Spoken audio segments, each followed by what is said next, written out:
Good morning and welcome. We're going to wait just another minute or so as the guests tune in. We have Al Hutchinson with us this morning. So looking forward to hearing some great news about Baltimore.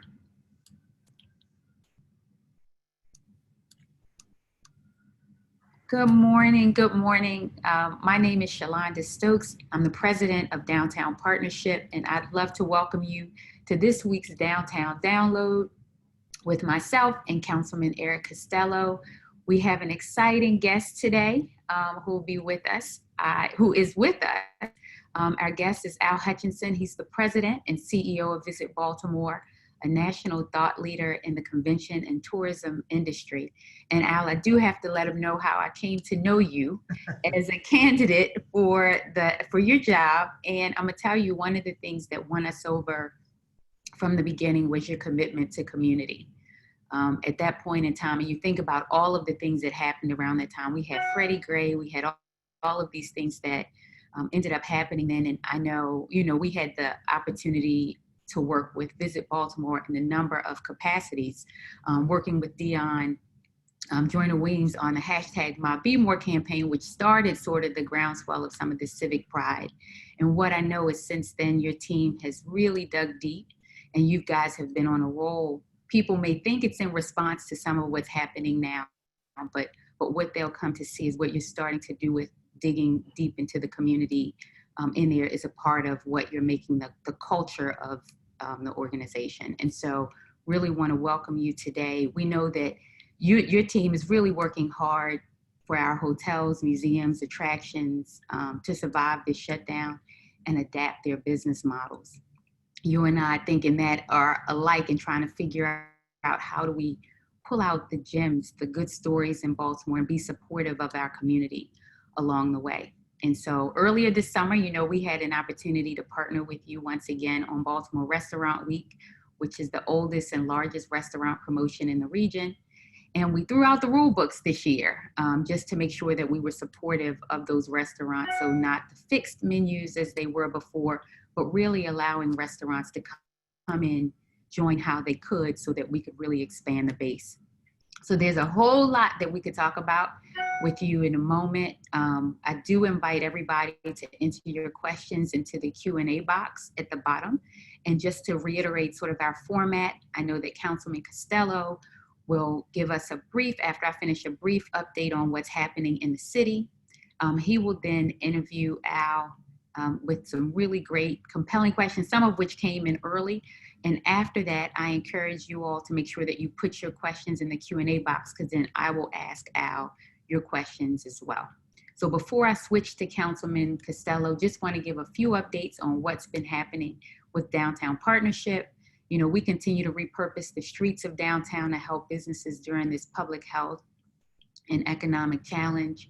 Our operations teams are working harder than ever against some unprecedented challenges to keep downtown working and looking good.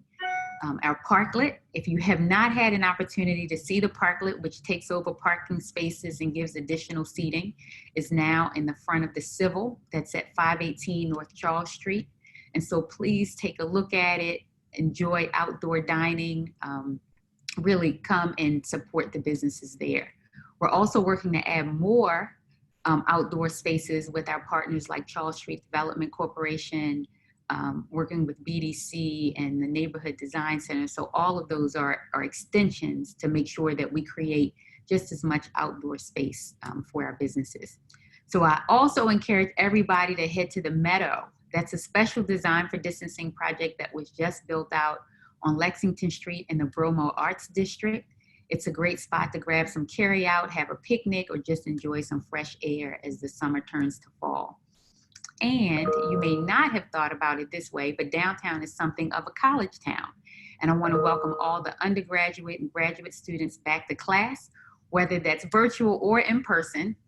There's several centers of knowledge in our downtown area, like the Baltimore City Community College, Johns Hopkins Carey School of Business, University of Baltimore, University of Maryland, Baltimore. Together, they all form a powerful circle of education, empowerment, advancement. And so we are really appreciative that they're all here. Lastly, to all of the parents that are out there who have had to turn their living rooms into a center of knowledge for school-age children, we are in awe and have an upcoming show that tips the balance to back to school with back to business. So please stay tuned for that.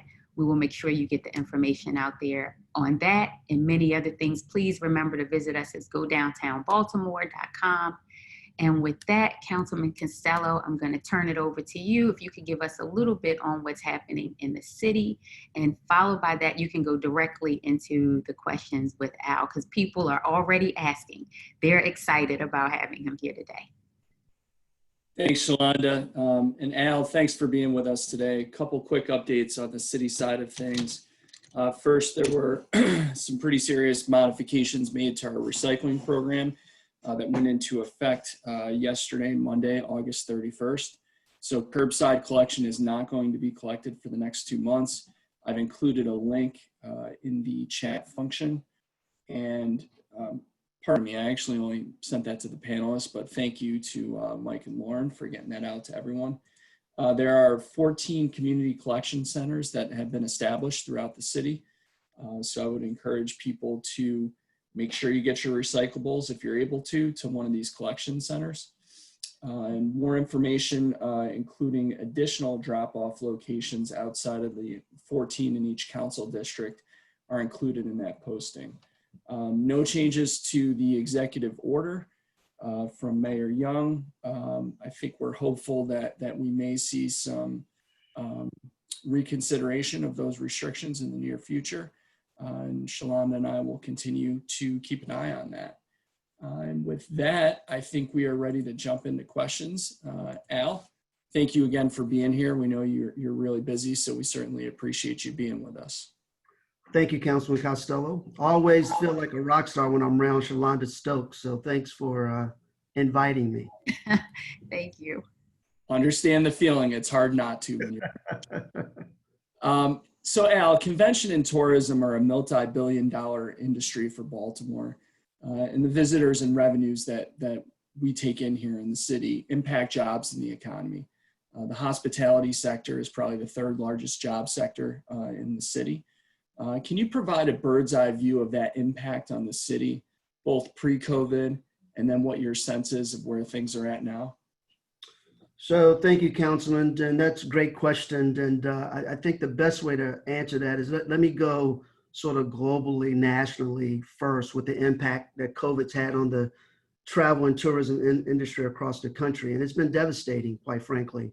You're looking at about $81 billion in lost federal, state, and local tax revenue. That's $81 billion lost in the travel industry. Almost 16 million people who work in this industry across the country are now unemployed. That represents about 51% unemployment rate in the travel and tourism industry. And if you compare that to the Great Depression, unemployment was at 25% overall, all industries. It's really devastating from a national standpoint. And then when you bring it down to locally here in Baltimore, 86,000 people are employed every day in this industry. And Councilman, you mentioned we're arguably the third largest industry in Baltimore. A number of our folks are out of work. The convention center has lost $91 million in revenue between March and December of this year that we can't recoup. That's gone. And it's been a tremendous burden and a tough deal. Our restaurants have been closed. Now they have reopened, thankfully, but only at 25% capacity. Hotels closed, most reopened in July. Our attraction community and museums had closed down, and a number of them reopened in July. So we're slowly coming back locally and regionally, but it's been projected that we won't fully recover until 2024 as an industry. And so that's very, very challenging. I think if there's any good news, and what I would say to all of us moving forward is that it's going to take our local residents, our regional residents, to help to rebuild this industry. And with that, I'm thankful to the work that Shalonda and team are doing we need to get people to go to our restaurants, whether it's carry out, pick up, sit outside. Let's support our local restaurants. They need our help. We need to go see them. We need to come to our local museums. I know the aquarium's back open, the Science Center, the Lewis Museum, Great Blacks and Wax, all of our great museums. Let's go see them. Let's go visit them as local residents, as well as our surrounding counties. Let's come and support those businesses. They have the protocols in place. They need our help. And finally, let's do some staycations here. Our hotels are back open. Come and stay at one of our hotels over the weekend, and then do some dining at one of the restaurants, and then go take your family to a museum. And I would say to you, call your family and your friends who live in these counties and who live in Virginia and Pennsylvania and Jersey. Come see Baltimore. It's going to take us to rebuild it. And I think that's the excitement about what's happening right now. And I think we'll get through this, but it's going to take all of us partnering together. Thanks, Al. So as the shutdown began, your team at Visit Baltimore, who is incredible, by the way, was preparing to roll out a fantastic new image campaign for Baltimore on the tourism industry. All these months later, time seems right to move forward with it. Tell us a little bit about the campaign, what it does for our image in Baltimore, not just for visitors, but for everyone who lives here. And where might people encounter elements of the campaign around town? Yes, thank you, Councilman. And before I really show you the campaign, just give you a little history. And both you, Councilman Costello and Shalonda, know this history much better than me. The city of Baltimore has gone through campaigns, slogans, taglines, probably has been 10 of them over the past 15 years. And a lot of that work didn't really resonate. And when we approached this campaign, we started it almost a year and a half ago. And Shalonda was a part of this. We talked to the community, because when you start trying to build a campaign or really try to change hearts and minds, you need to talk to people who have stake in the game and really want to make a difference. So our marketing communications team reached out to a number of stakeholders from all communities, faith-based, LGBTQ, hotels, restaurants, arts and culture, and nonprofits. And these folks that we talked to, they love Baltimore. And they really told us that arts and culture is what Baltimore is all about. That bubbled up to the top. And we need to own that space. So I'll just share with you a little bit about what sort of resonated and what came to the forefront. We had to put a pause on it, unfortunately, because of COVID. We thought it didn't make sense for us to be celebrating travel and nobody's moving, and we got this pandemic. But we've slowly been rolling it out. We believe it's ahead of its time. I mean, when you add in social injustice issues that a lot of cities are facing, and we started to really show Baltimore, both from a people standpoint, the look and feel. And I think if you go to the next one, it'll sort of bring us into the rebrand a little bit. One of the things we wanted to make sure and the community told us this, that we need to celebrate our greatness as a community. And Baltimore is a predominantly African-American city, and we can't be bashful on it. We need to own that space. And let's celebrate all the contributions that our Black business owners, our Black entrepreneurs have made to Baltimore. So we started there. And so we partnered with Devin. Devin Allen, as you know, internationally known photographer. He was our lead photographer on the project, took a lot of great pictures. And then we says, look, we need a great story. And it's not about a tagline, it's about what's your story. So we partnered with Kondwani Fidel, a great poet, writer, storyteller, East Baltimore guy, in his late 20s, loves this city. And Kondwani said, you know what, I want to partner with you. He wrote an incredible poem that we'll show you called Beneath the Shell that really talks about the city. And then you'll see on the right, all these sort of influencers that we partnered with, and each one of them had a role in this campaign. They put their footprint on it, their thumbprint, if you will, and we're proud of it because it's Baltimore. It shows who we are, and it shows our genius. And that's what we really wanted to elevate. And if you go to the next slide, it just shows you some of the look and feel. You know, we have some pole banners up now going Pratt Street in front of the convention center. You'll see these banners hanging out front. We're going to put some further down on Pratt. Our team is looking at identifying some other pole banners around the community that we can put this look and feel. We have some of this look hanging in front of the convention, in front of the city hall as we speak. And we have some local logo sculptures that we want to put out in neighborhoods and communities. And we're sort of looking at a couple neighborhoods that we can put some of this look and feel. We're really, really excited about it because, well, again, we, for the first time, I think we want to show the greatness of Baltimore. And we're going to be putting a lot of this look and feel in some train stations. We're going to take over some in Philly, in DC, New York, Boston, because we think in the interim with the pandemic, we're going to be more of a regional draw in the tourism space. And so we want to take over those cities and get people who live in those communities to come to Baltimore. I'm sure our DC friends will get upset with us, but who cares? We feel we have one of the best cities in America, so we're going to showcase it. And we're really excited about where this work is going. And we just ask all your listeners to join us in this campaign.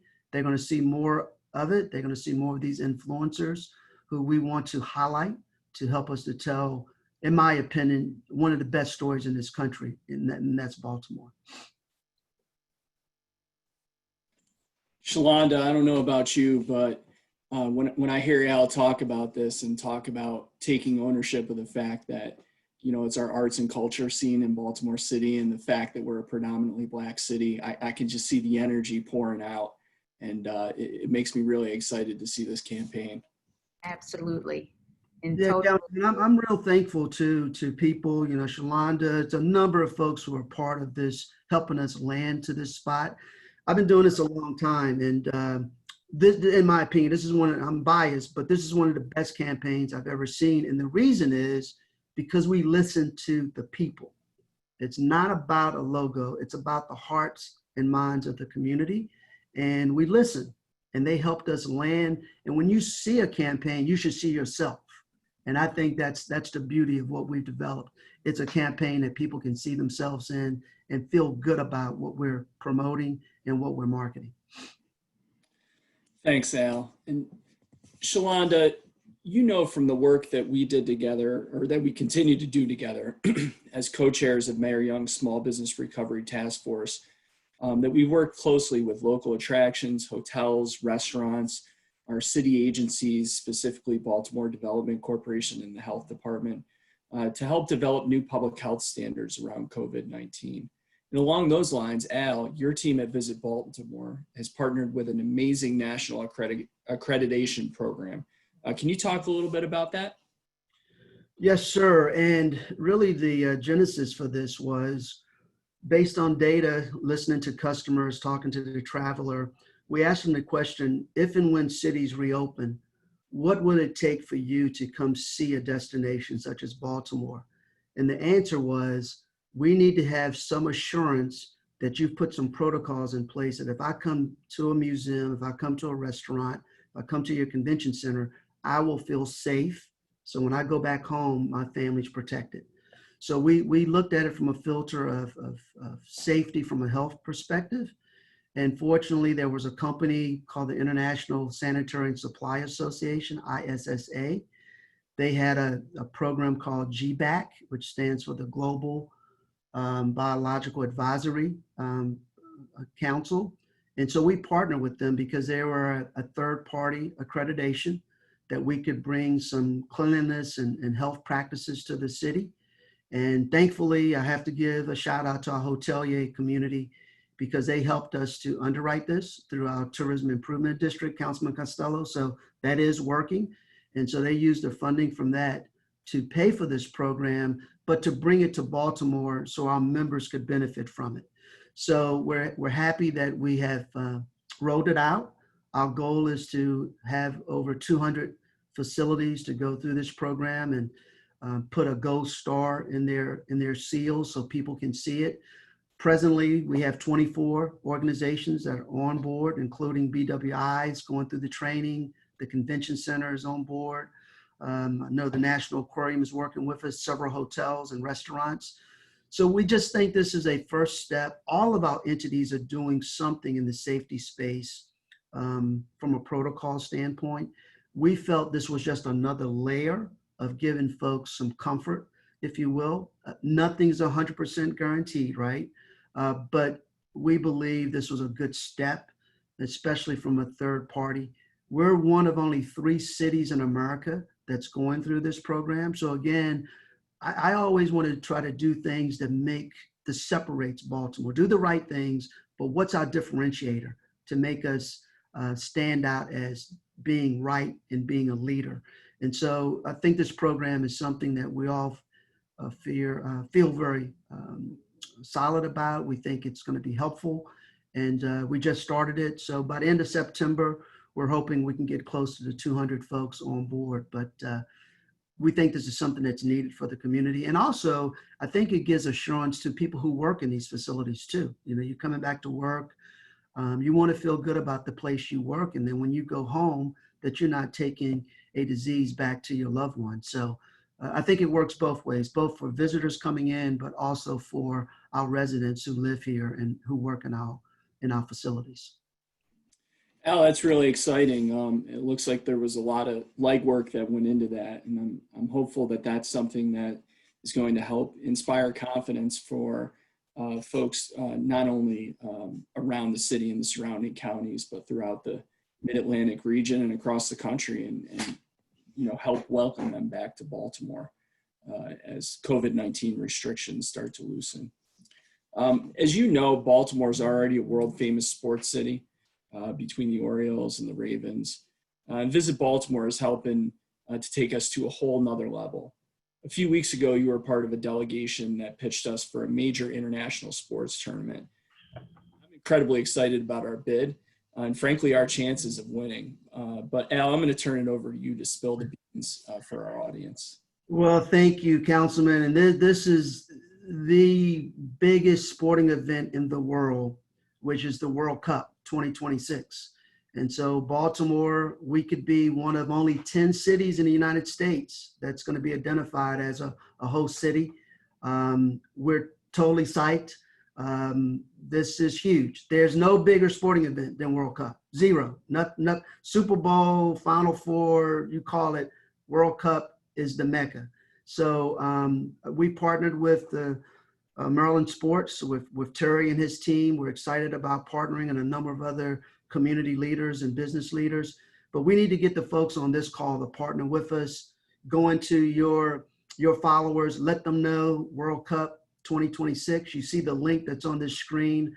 I would invite you to go and just put your information in. And it's an engagement sort of call out that we're doing, because at some point FIFA is going to be asking Baltimore how many people are engaged. And we need to have thousands of folks on board with this excitement and celebration. So we're going to know sometime soon, between now and I would say first quarter of next year, that FIFA will be coming in for a site visit.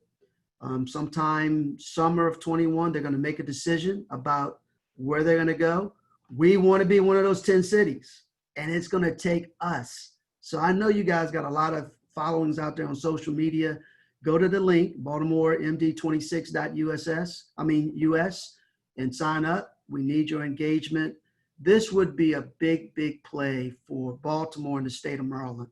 Thousands of people coming in for a couple weeks, spending money, visiting all of our great venues, because it's not really just about football, as they say. It's about the communities, the neighborhoods. And we really pushed that when we were promoting Baltimore's bid, the community feel. And that's one of our strengths here in the city, because these folks are international travelers. They really want to see the really cool things, the cool vibe of a community. So help us partner with Terry and team, partner with Visit Baltimore. This is going to be a cool deal. And we need your help, and we need your followers to join us. And so just go to their website to engage. But this is going to be a big deal, totally, for the community and for the region. This is exciting. I'm pumped up, Al. This is great. And yeah, I'm pretty sure it's safe to say we're all on board. So staying on the subject of sports, Baltimore City won the CIAA basketball tournament bid, which has been in Charlotte, North Carolina for years, I think over a decade now. This was a pretty big coup and comes with substantial upside for our city. We're talking about 150,000 visitors over a 3 or 4 day period. What's being planned when the teams and fans arrive in 2021? What do you think is going to happen with the college basketball season this year? How do you see all of this playing out?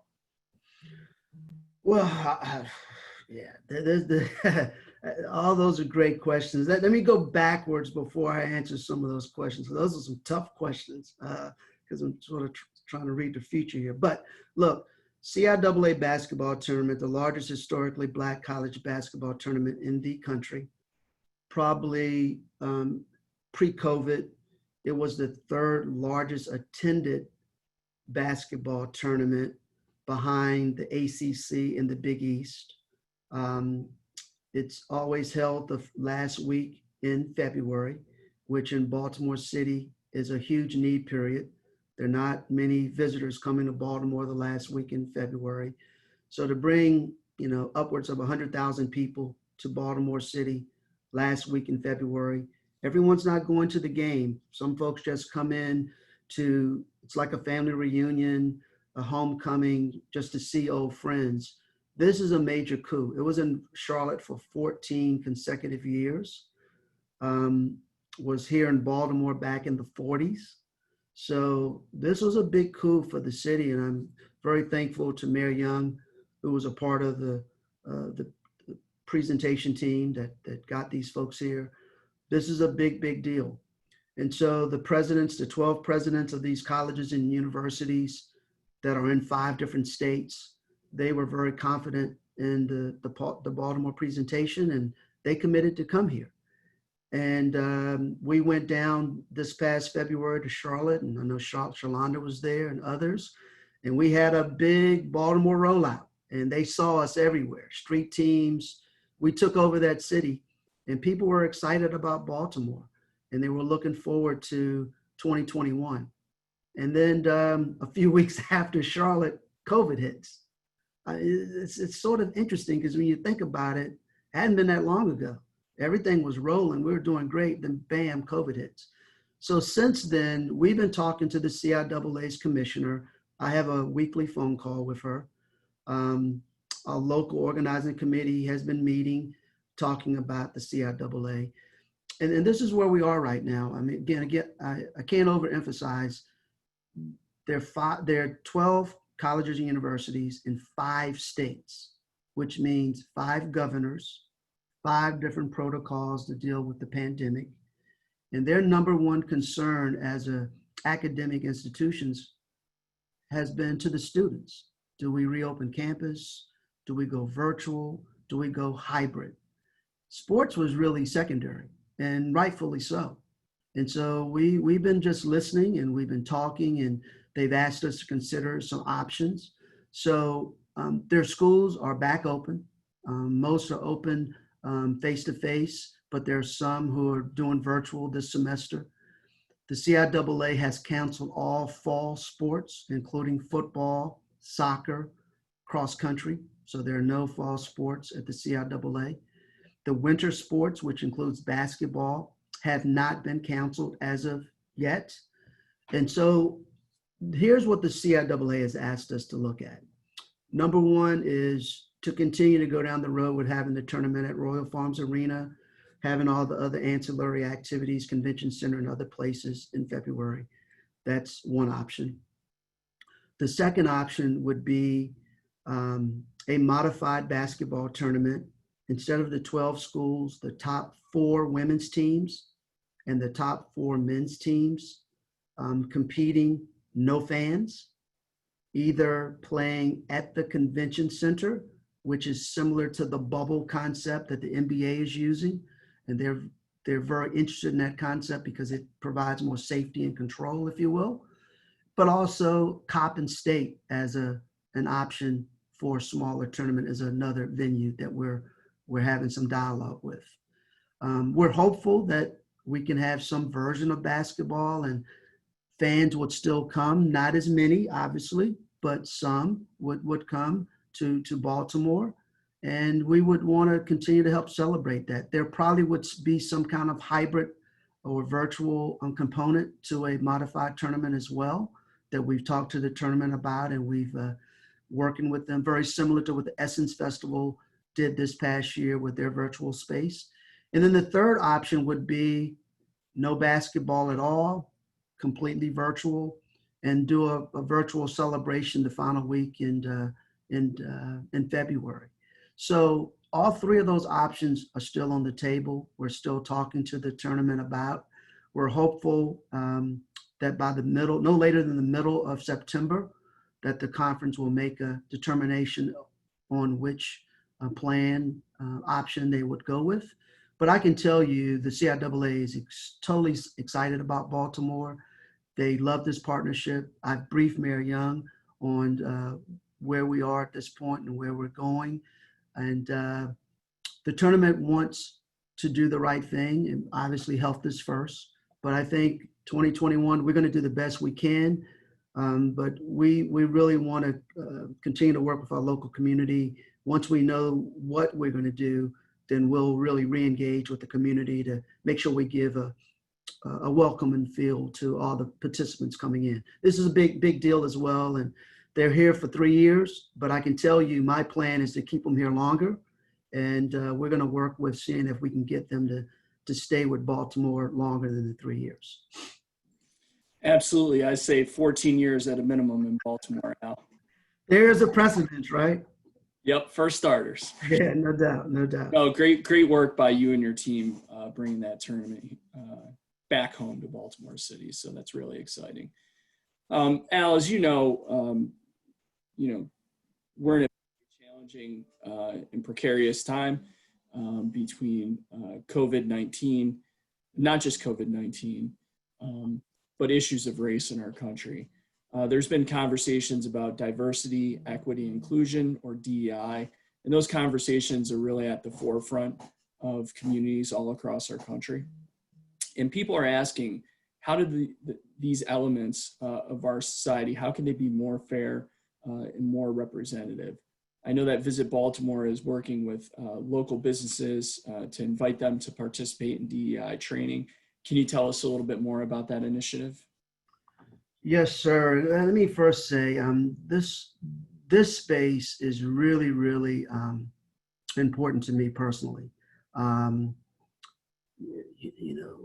We've struggled as a country for 400 years of trying to get to a place that color doesn't matter.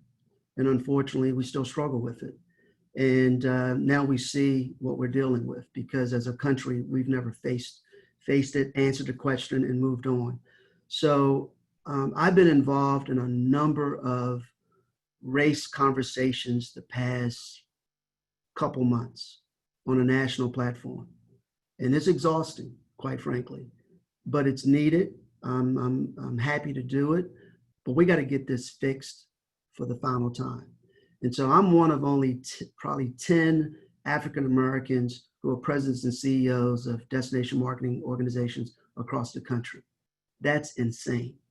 That should not be. So when the social injustice, civil unrest started happening, I partnered with John Frisch, my board chair. We did a letter that we pushed out on LinkedIn. I partnered with a group of 6 of my colleagues in this industry. We put together a video that we shared nationally, just talking about our experiences of growing up Black in America and what we're challenging the tourism industry to step up and to get better. And so in the travel and tourism space, we've been doing a lot of work there on a national level. We're talking to people. There are a lot of other things we're doing to change hiring practices, partnering more with our community, partnering more with HBCUs. We need to change the look and feel of the travel and tourism industry in senior management, not just front desk, but ownership and general managers. So with all that said, nationally, we've been doing some great work. we felt, talking internally to the Visit Baltimore team, that we need to do something locally, because diversity, equity, and inclusion is a topic that we got to also embrace in Baltimore. A lot of great work is being done in that space, and I applaud it.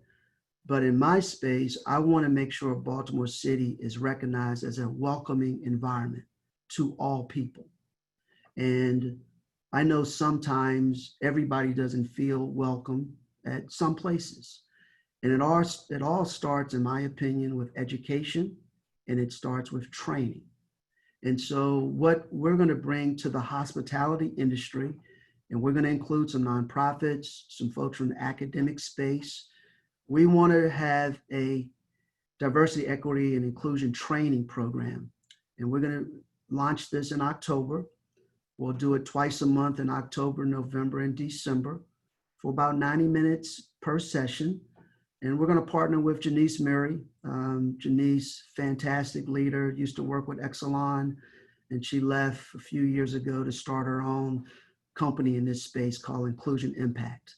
And so Janice has been talking to John Frisch and myself. She's excited about this work. And I really believe, Councilman and Shalonda and your guests, that this could be something that we want to invite the senior leaders in hospitality and academic and nonprofits to go through this training.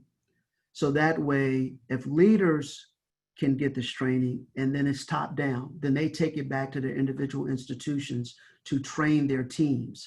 Because again, we have to get this right when you talk about white supremacy, when you talk about systemic racism, when you talk about implicit bias. All these topics, all these words we hear, we can't assume that everybody understands what that means. And so I think it's important that we do some training, we do some education, and if leaders get it right, all of us on this call as leaders, we start thinking better. We start treating people better. We start using the right language, then our people will get better. And that's my goal. I'm an old dog now, and I've seen stuff, I hear stuff. I talked to my 22-year-old son about the same thing my mother talked to me about 60 years ago. That's crazy. And we got to get better. And so I'm very serious about this. I think as leaders, this is the opportunity with the pandemic that we can do better. And we will do better. I want to be at the table. I want to be a part of the conversation. And I want Baltimore to be looked at as a community that gets this. We understand it. We know how to do this. And if you're a community, you trying to figure it out, come see Baltimore. We know how to welcome everybody. So stay tuned to this program. I think it's going to be something that needs to be done. We're excited about it. We're going to take the Visit Baltimore team through a similar training right afterwards, because I think it's something that we got to address, and it's a 400-year-old topic, and we got to fix this. So I invite everybody to join us in this conversation. Let's get this fixed. Thanks, Al. Shalonda, I'm going to turn it back over to you. I know we have a number of questions from our audience. We do. Thank you so much. And thank you, Al. We have quite a few questions, and this will be in the true sense of partnership around some of the questions that are coming in. And Al, you started with that. This isn't, with the pandemic and the social justice movement and everything that's happening with our city, this isn't something that one organization can do alone. It really is going to take all of us, and it's going to take us looking at things creatively and different, right? And building partnerships where they didn't exist before. Councilman, some of the questions that came in early on are in response to some of the things that you talked about with the city trash pickup.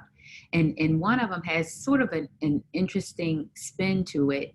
And it has a tourism bend, in the sense that the question is, understanding that we do want to get tourists here, we want to get all of that. Is there an opportunity, or what can the city do about trash pickups after 6 a.m.? Because, you have some pickups around the hotels, you have dumpsters and stuff doing some things as early as 4 a.m. And so the question is, can something be done about that to push that back, which would then, for our tourists who are here, give them a little more time to sleep in? Any thoughts? So this is a complicated issue. One, it's important to keep in mind that not all of these collections that are being done prior to 6 a.m. are the city. Many times they're private collections. They're buildings that have a hybrid collection model because they are condos and they have both city collection as well as private collection. On the city side of things, it's really challenging, as you saw from the information that I shared and the justification for suspending the collection of recycling. We have a workforce in DPW's solid waste division, which is entirely exhausted beyond belief right now. And it's one of the reasons why we had to suspend recycling collection. And that was not a popular decision to be made, but frankly, it was the right decision to be made. We had a employee in the solid waste division pass away last week. He had a heart attack on the job Monday or Tuesday morning. This is extremely difficult work. That division has simply been ravaged by COVID-19 positive cases. We do not have the flexibility that we would normally have to stage collections at certain times, which we have had in the past. And I am confident we are going to get back to that capacity. So again, I continue to ask for everyone's patience and frankly compassion as the men and women who service this division and help to try to keep our city clean every day do their very best to do that with extremely limited resources, working 14 hours a day, 6 days a week. Thank you, Councilman. I wanted to just add to that. I know for Downtown Partnership, especially as the heat increased, part of what we did to adjust was had to have our guys out a little bit earlier so that when the dead of heat happened, they didn't have to be on the streets. And so I concur with you, really sensitive, understand all of these things come into play. One more thing before we get into Al, some questions that are specifically about you, and this is one that I know we've all been grappling with as well, trying to help the constituent base, and that's just financial resources to help with the museum community, to help with just all of what's needed to help make Baltimore better. I know there have been some local assistance, some state assistance, some federal assistance, but we see that that's running out and people need more. And so part of the question that comes in is, for all of us around, are we seeing any relief coming to any of these businesses anymore anytime soon? So Shalonda, if I can maybe start the conversation. I sit on U.S. Travel's national board as well as on their executive committee. And so U.S. Travel has been a lead in the tourism space, pushing our congressman to pass the HEALS Act to provide additional PPP funding to organizations, and also to organizations like Visit Baltimore, who didn't get the first round of funds because 501c6s didn't qualify. So we've been working very closely with our federal delegation, Senator Van Hollen, Senator Cardin, sending them responses to help support this bill. Congress has been a little interesting to deal with, very partisan right now, but this legislation needs to get passed. It will help our small businesses tremendously, because even if you've received PPP previously, you can get it again. City government and state governments can receive some funding. The federal government needs to step up and save these cities because we've put too much into this. So I would say to you that I can send it to you, Shalonda, to send out to folks, but we need to keep pinging Senator Van Hollen, Senator Cardin about working on getting the HEALS Act passed. This is critical. It can help our museum community for sure, our small businesses here in Baltimore. So that's a big one. And when the Congress comes back on recess, we have to keep pushing them. This has to get done in the next 30 days. This is critically important for not only the tourism industry, but just in business in general, especially small businesses here in the U.S. So anything I can do to be helpful to connect people so reach out to the federal delegation, I think that's going to be important moving forward.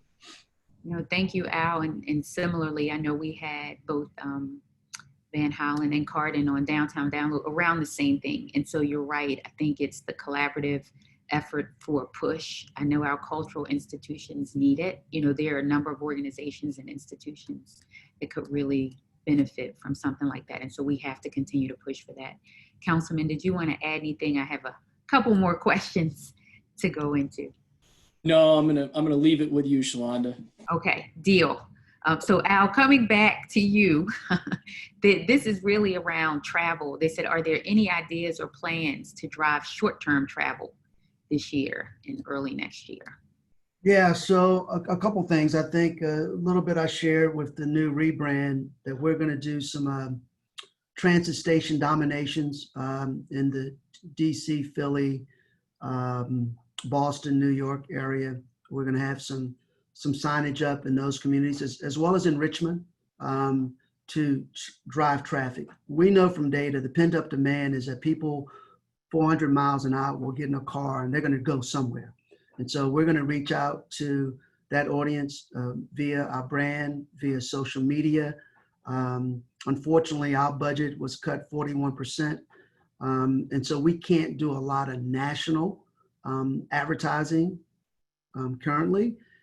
And it's really probably not the right time to do national. So that whole region, that 200, 300 mile radius, we're going to really do a deep dive on those cities, those feeder markets that I mentioned, and really look at how we can get that leisure visitor to come in and partner with us. I would say to any folks on the call that are in the industry to continue to think about packages this fall, whether it's, you know, getaway to a hotel, a museum, restaurant tour. What's the package that we can sort of create that can entice people to come see us? But we're going to be looking at that 400-mile radius and really putting out information in those communities, because again, some of those communities, it's going to take them a little bit longer to reopen. You know, New York City is not going to open as quickly as others. And so I think we have an opportunity to get out in front of this and really look at how we can get some of that pent up demand visitor to come see us. And so we're going to be promoting it via social media and also through some of our rebrand activation. Which is very helpful. I know you mentioned the convention center not having anything through December, but Marcia is asking if there are any other new conferences that we know are coming to Baltimore, maybe if not now, within the next 3 to 5 years, trade shows or anything. Are we planning or booking for any of that now? Yeah, that's a great question. So yeah, the convention center is a field hospital. State took it over. So between now and December, no activity at the convention center. The state does have the authority to continue to field hospital through the first quarter of next year. We hope we get a handle on COVID that won't be needed, but that is a possibility. The good news is our sales team is doing a really good job of relocating groups who postponed in 20 to come back to Baltimore in 22 and beyond. And then they're doing a fantastic job of booking new pieces of business for 22 and beyond. So the industry is going to come back. All of us should feel good about that. The data is saying by summer of 21, we're going to start seeing more of an uptick in travel. And then 22 and beyond, we're going to be in a much better place. So we're starting to put on the books some conventions coming in 22 and beyond. And like I mentioned, like CIAA is a perfect example of a group that we'll love to have a conversation with, extending even beyond the given time period. So I think Baltimore, we're going to come back and whatever the new normal is, whatever that means, I think we're going to have some good business back on the books 22, 23, 24 and beyond. Our team is really working on that as we speak. That's promising. I think you're right when you talk about our recovery period. Part of what we can't do is sort of cower and sulk and say, oh, we need to be planning, moving out and figuring out what we can do short term and long term. Yeah, it's a balancing act, Shalonda. We got to do what we can do in the short term. And I think that's going to be our leisure visitor. And that's why my 5 surrounding county friends, Howard County, Anne Arundel, come see us. I mean, it's on you to help rebuild Baltimore too. So I don't let them off the hook. They need to help us as well. But I think in the long term, we're a lag industry, travel and tourism. So a lot of the work we're doing, you won't see until 3 or 4 years from now. But we can't wait. We have to do it now. People are book business in 2025, but they'll book it now. So we really have to have that balancing act, happy dance, if you will. You got to do the short term, but you got to do the long term as well. Absolutely. So this next question, as we market, work to attract visitors to experience Baltimore's diverse cultural and arts community, as you described, do you have ideas specific to creating new economic markets within our cultural arts districts that will expand hotel and entertainment in Baltimore? That's an excellent question. So these influencers that we showed you on the slide earlier, we want to continue to partner with them and not only partner with them from their voice, but we think there's a way that we can create some economic opportunities for these influencers as well. So I think there are going to be some opportunities that we can do some creative things out in the neighborhoods.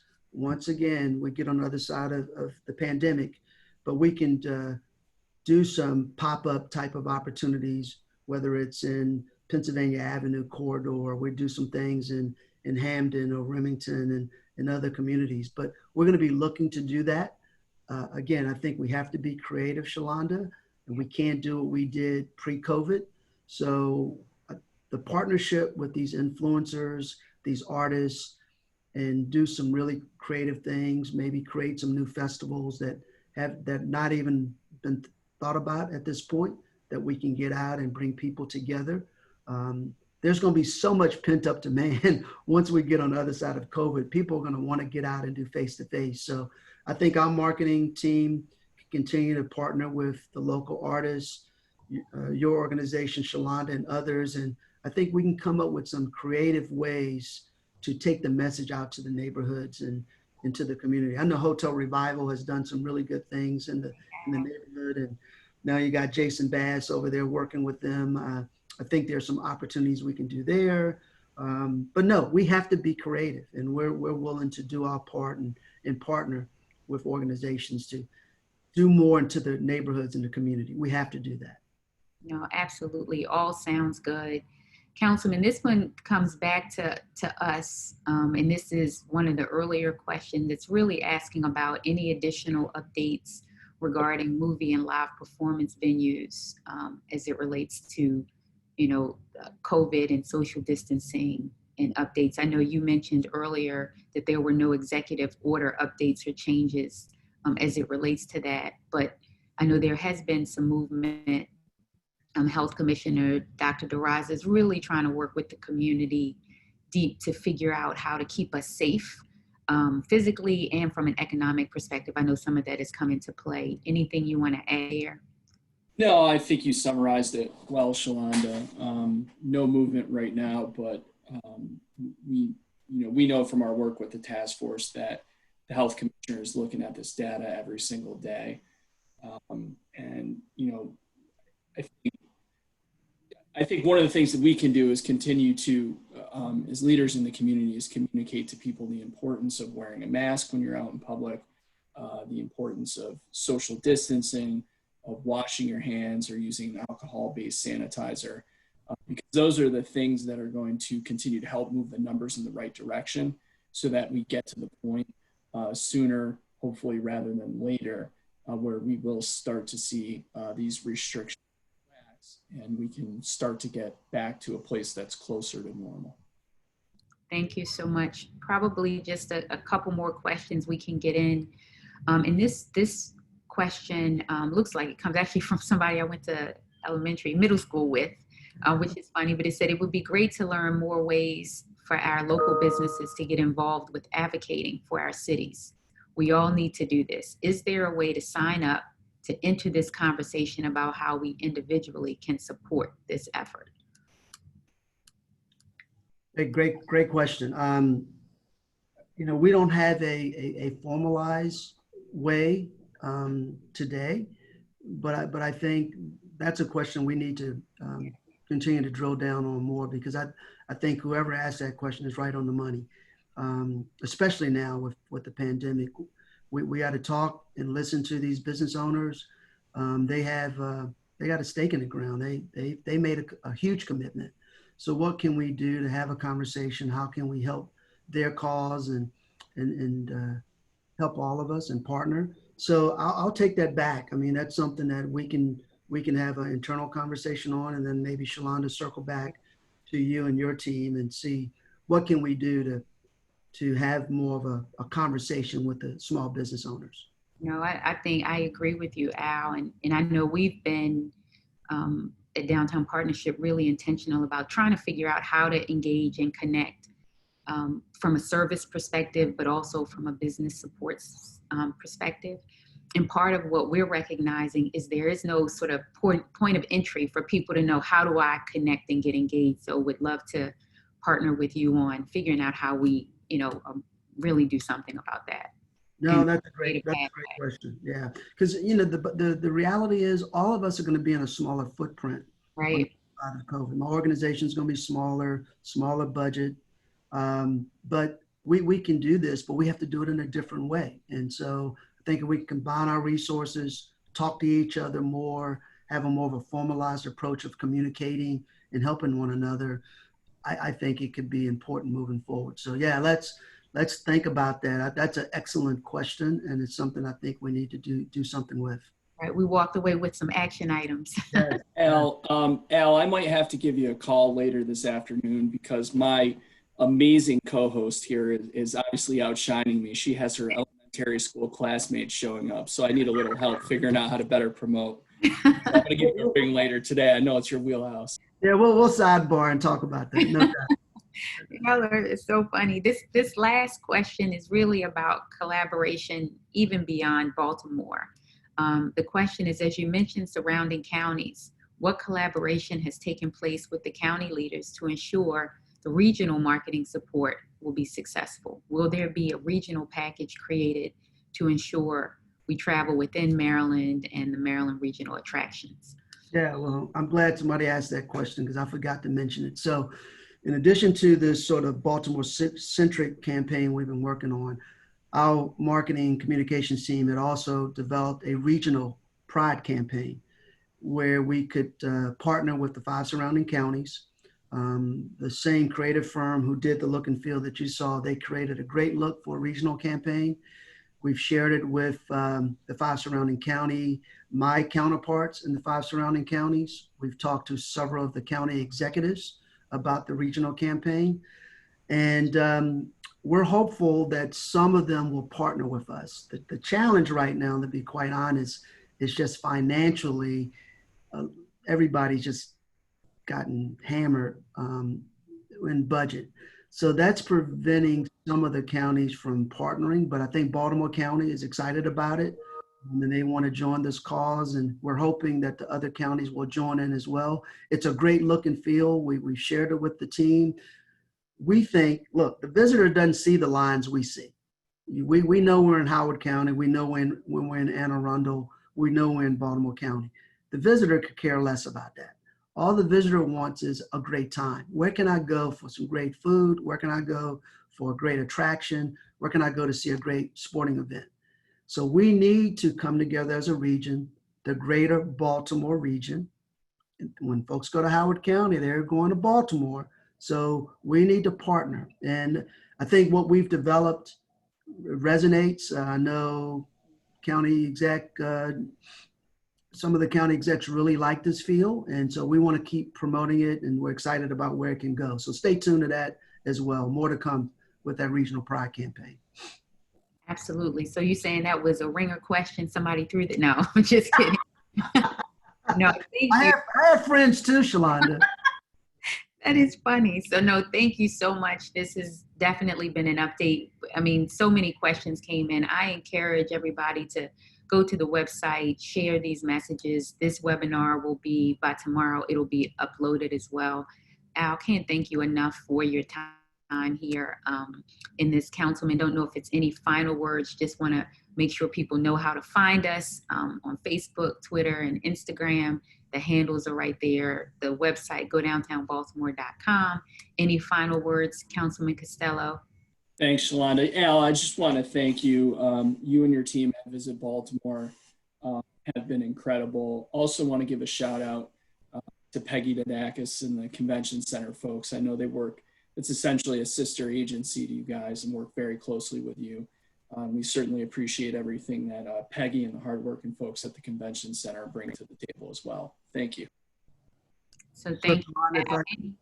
Any final? Yeah, I just wanted to, again, thank you, Shalonda, Councilman Costello. Thank you guys for inviting me. And I want to just thank you guys for your continued leadership.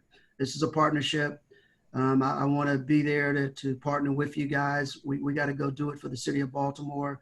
And I invite your audience to go to baltimore.org as well for Visit Baltimore's website for any additional questions. But just know I'm here as a partner, and I really appreciate your work, and I want to be in the fight with you. So I thank you for everything you guys do. And thanks for Thank you. We are stronger together. Special shout out. I have to thank my team, Mike Evans, Nicole Rohr, for really helping with the presentation today, and the entire Downtown Partnership team for making it happen. Want a special shout out to Lauren and Marissa, who I know have been helping move these parklets to get them out. And so kudos to you as well. Thanks, everybody, and we'll see you for the next Downtown Download. Have a good day. Thank you.